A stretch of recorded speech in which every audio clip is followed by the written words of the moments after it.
વિદ્યાર્થી મિત્રો, આપણે છેલ્લા સેશનની અંદર આલ્કેનના ભૌતિક ગુણધર્મોનો અભ્યાસ કર્યા બાદ હવે આપણે આલ્કેનના રાસાયણિક ગુણધર્મો તરફ આગળ વધીએ છીએ.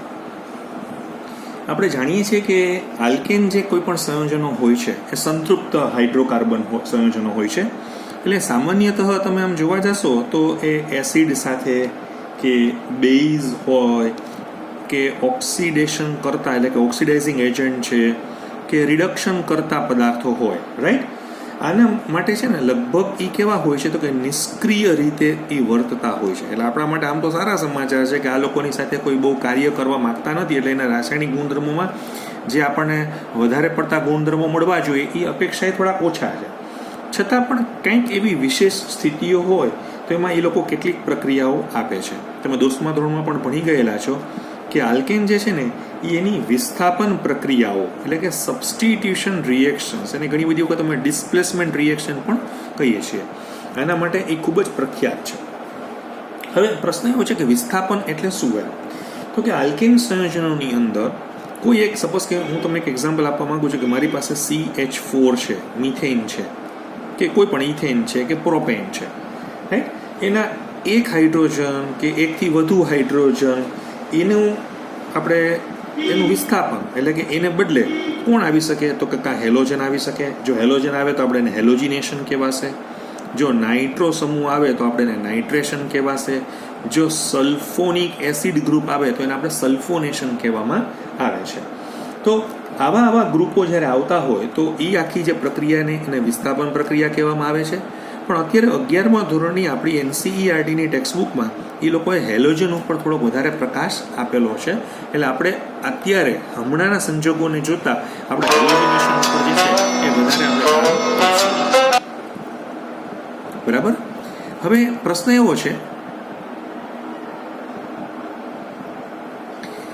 કે આ હેલોજિનેશનની જે પ્રક્રિયાઓ જે છે એ કેવી રીતે થતી હોય છે?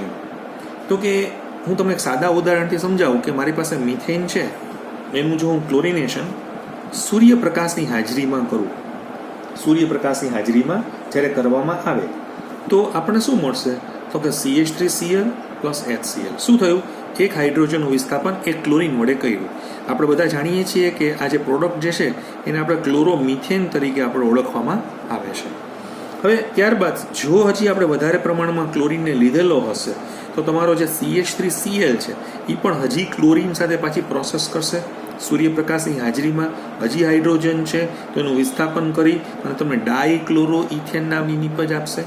હજી જો તમારી પાસે ડાયક્લોરો ઇથેન છે એની પણ હજી તમે Cl2 સાથે સૂર્યપ્રકાશની હાજરીમાં પ્રક્રિયા ચાલુ જ રાખશો તો CHCl3 એટલે કે ક્લોરોફોર્મ અથવા ટ્રાયક્લોરોમિથેન આપણને મળે છે. અને આપણે આનું હુલામણું નામ તમને બધાને ખબર જ છે કે ક્લોરોફોર્મ તરીકે પણ આપણે એને ઓળખીએ છીએ.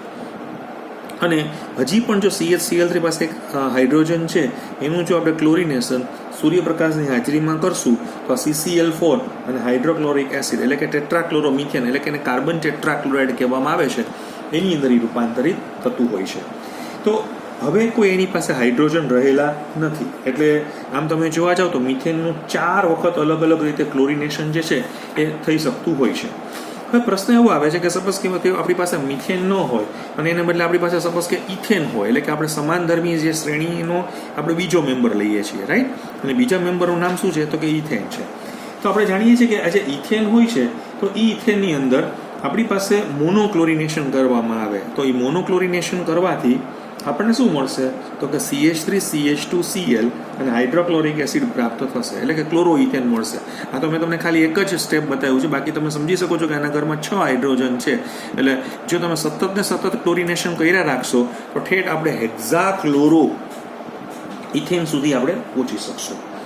હવે એક પ્રશ્ન એવો છે કે આમાં કેમ ક્લોરીન જ ઉપયોગ કરવામાં આવે છે? શું એવું જરૂરી છે તો કે ના.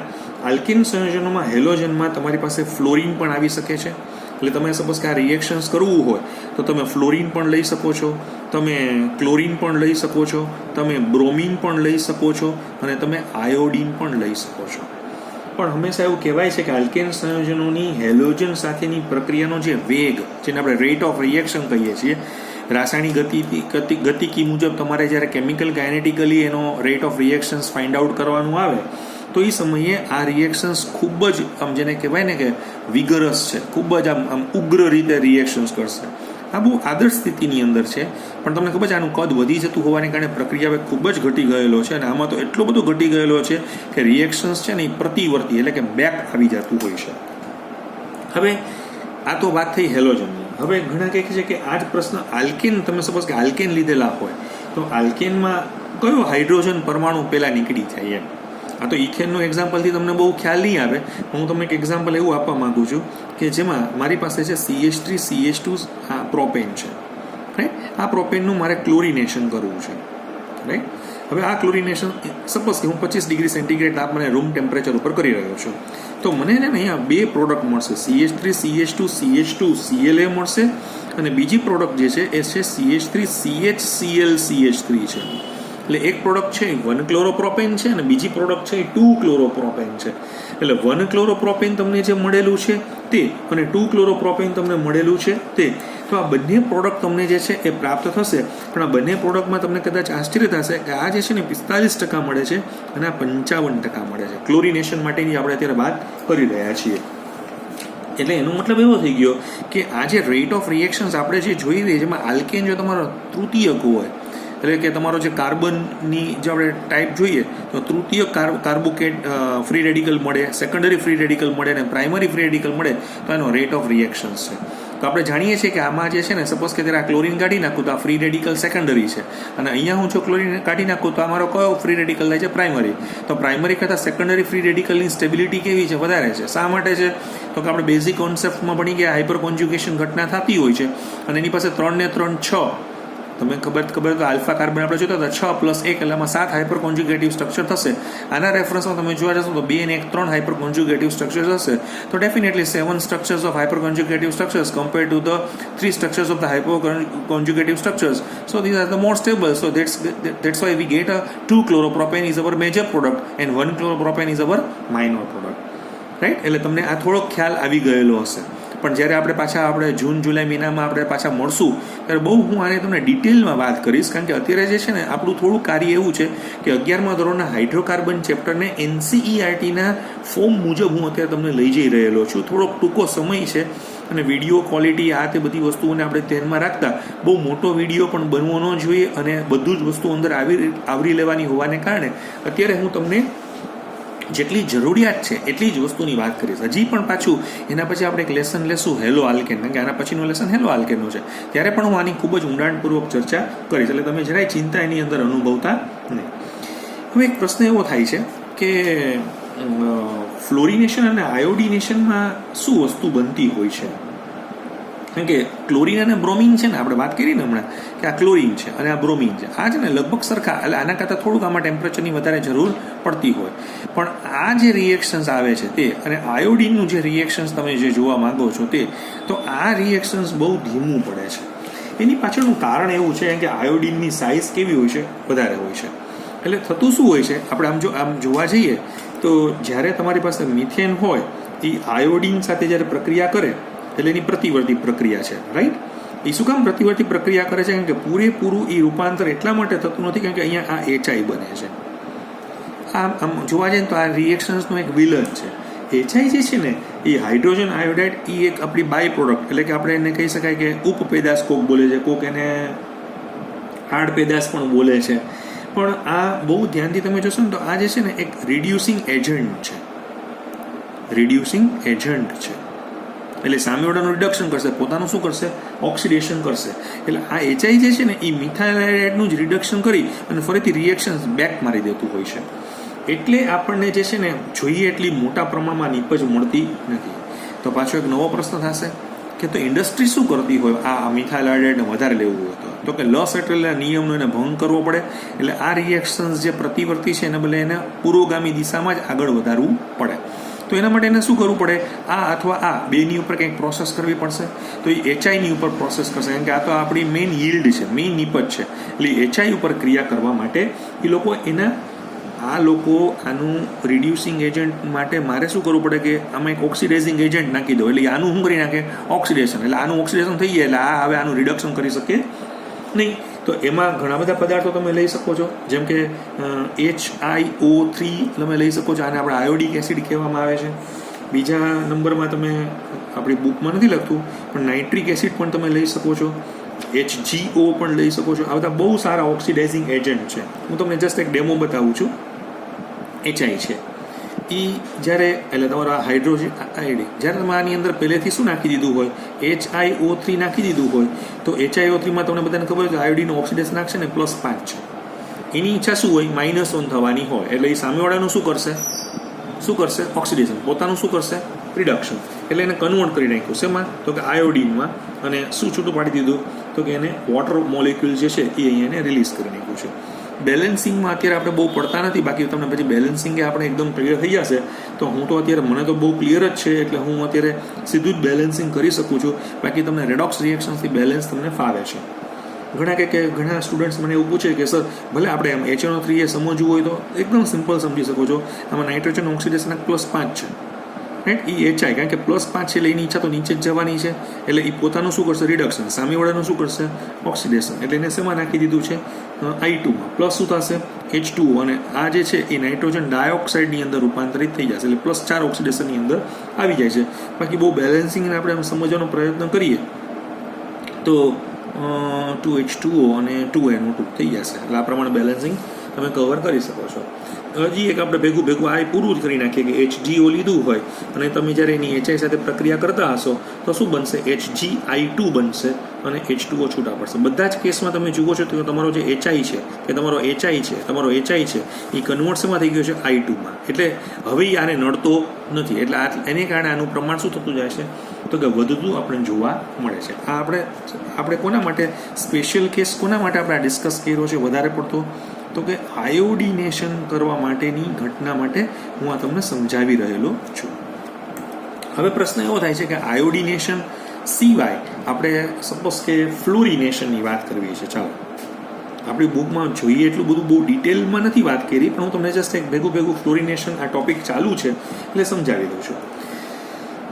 આલ્કેનનું ફ્લોરિનેશન છે ને એ એટલી બધી ઉગ્ર પ્રક્રિયાઓ થતી હોય કે ફ્લોરિનનું કદ બહુ નાનું હોય એટલે એનો પ્રક્રિયા હવે જબરજસ્ત જાતો હોય. એટલે તમારે ઉલટાનું ઊંધું કરવું પડે, તમારે એને કંટ્રોલ કરવો પડે, અમુક સામાન્ય પરિસ્થિતિમાં એને લઈ આવવું પડે. કારણ કે જો તમે એને ન લઈ આવો ને તો એ CC બોન્ડ હોય કે CH બોન્ડ હોય એ બધાની ઉપર પણ એની બહુ જ જબરજસ્ત અસરો થતી હોય છે. એટલે આપણે એવું કહીએ છીએ કે આલ્કેનનું જે ફ્લોરિનેશન્સ કરવું હોય તો આમ તમે જોવા જાઓ તો એનો કોઈ પ્રાયોગિક હેતુ નથી, કારણ કે તમારે એના ઘણી બધી કન્ડિશન્સથી એને બાંધી દેવો પડે. છતાં પણ ઇન્ડસ્ટ્રીને તો કરવું જ પડતું હોય. તો ઇન્ડસ્ટ્રી શું કરે તો કે એ લોકો જ્યારે ફ્લોરિનેશન્સ કરવાના હોય ને ત્યારે એમાં ફ્લોરિનને શું કરી નાખવો પડે, ડાયલ્યુટ કરી નાખવો પડે કે ભાઈ તું ધીમે ધીમે જાજે. તો એના માટે એ લોકો નિષ્ક્રિય વાતાવરણમાં જેમ કે N2 છે કે આર્ગોન છે આની હાજરીની અંદર એ લોકો આલ્કાઇલ ફ્લોરાઇડને જે છે એ બનાવી શકતા હોય છે. આ ઉપરાંત આલ્કાઇલ ફ્લોરાઇડ ભવિષ્યમાં હું તમને એક સ્વાર્ટ્સ પ્રક્રિયા સમજાવીશ જે આપણે એના પછીના લેસનમાં લેશું. એનાથી પણ તમે જે છે એ બનાવી શકો છો. સ્વાર્ટ્સ પ્રક્રિયાથી પણ બનશે, પણ અત્યારે તો આપણે ખાલી ટૂંકમાં જ સમજાવવાનું હતું તો એ મેં તમને આ રીતે બતાવેલું છે. હવે વિદ્યાર્થીને પાછો એક પ્રશ્ન થશે કે કારણ કે આમ તો હું પહેલેથી જ એ જ મતનો છું કે કોઈ પણ ઓર્ગેનિક કેમિસ્ટ્રી તમારે સમજવું હોય તો તમારે એને ખરેખર સાચી રીતે સમજવું હોય તો એને મિકેનિઝમથી જ સમજવું જોઈએ. એટલે એની પ્રક્રિયા વિધિને સમજવી જ પડે.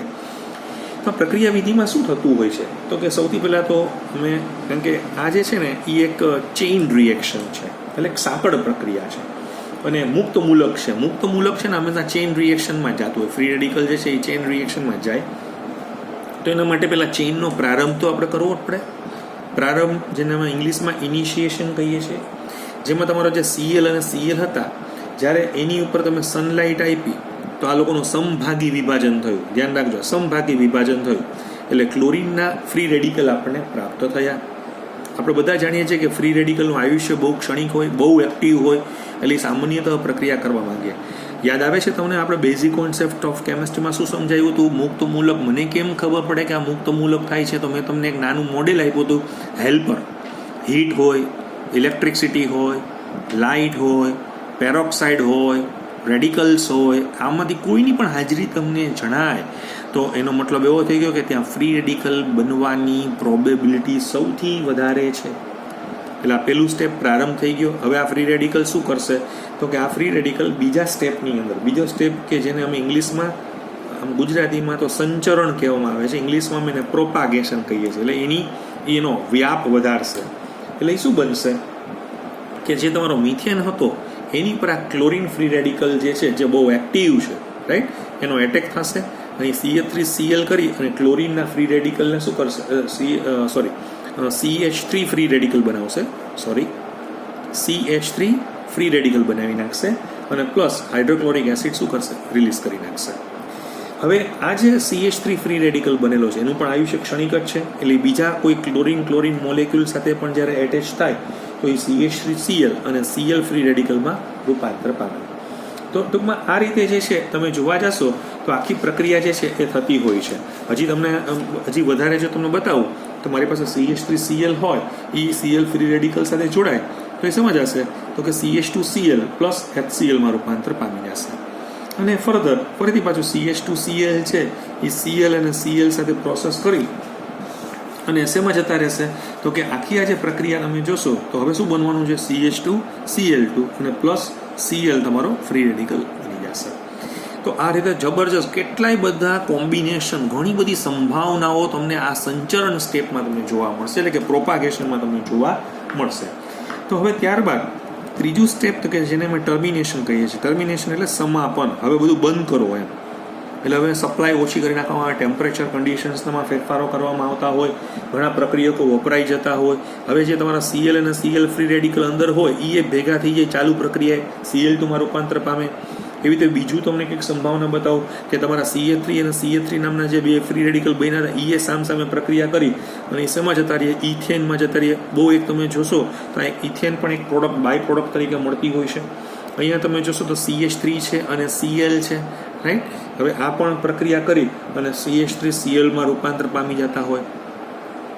ટૂંકમાં મારો તમને સમજાવવાનો મતલબ એવો છે કે જે આપણે સમજતા હતા આગળ, ફરીથી પાછા આપણે એક વખત આગળના મૂવ કરીએ. આપણે તમે જ્યારે મિથેનનું ક્લોરિનેશન કરો છો, મોનોક્લોરિનેશન કરો છો, તો મિથેનનું મોનોક્લોરિનેશન તમને શું આપે છે, CH3Cl અને HCl. હજી જો તમે ક્લોરિનેશન કરશો તો CH2Cl2 HCl, હજી ક્લોરિનેશન કરશો તો CHCl3, CHCl3 માંથી CCl4. આ તો તમને મેઇન પ્રોડક્ટ બતાવી છે. બાકી મેં તમને હમણાં જ કીધું કે આનું CH3 ફ્રી રેડિકલ બીજા CH3 ફ્રી રેડિકલ હારે પ્રક્રિયા કરે તો શું બને, ઇથેન બને. એમ આનો CH2Cl2 તમે જે જોયો હતો તો એ CH2Cl2 CH2Cl અને CH2Cl પણ એકબીજાને જોઈન્ટ થઈ જાય અને એ પણ પ્રક્રિયા કરી શકે છે. તો આવા ઘણી બધી પ્રોડક્ટ જે છે એ તમને આ સંદર્ભમાં અહીંયા પ્રાપ્ત થતી જોવા મળે છે.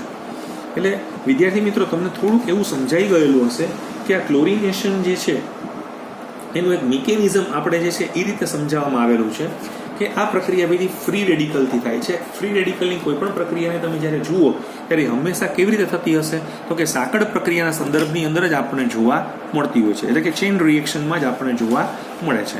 પાછો એક પ્રશ્ન હું તમને થોડો વધારે સમજાવું છું.